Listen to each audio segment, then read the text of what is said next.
বন্ধুরা আজকে নিয়ে চলে এসেছি আবার ম্যাট্রিক্স। তো আজকের আমরা সহজে কিভাবে গুণ করা যায় সেটা শিখব।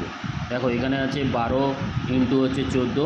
তো দেখো প্রথমে আমরা কি করছি, 1 আর 1কে গুণ করলাম, এই যে 1 আর এই 1কে গুণ করলাম, গুণ করলে কত হচ্ছে 1।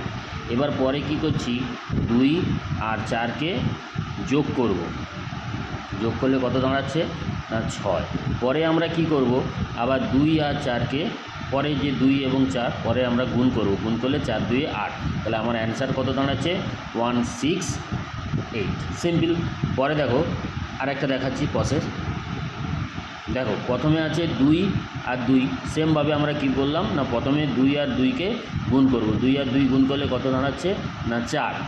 এবার পদে আমরা কি করব, 1 আর 3 যে রয়েছে, 1 আর 3কে অ্যাড করব, মানে যোগ করব, যোগ করে দাঁড়াচ্ছে কত 4।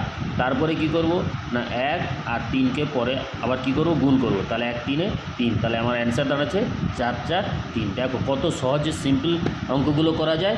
অবশ্যই এটাই আপনারা করবেন এবং কমেন্টস করে জানাবেন। Thank you.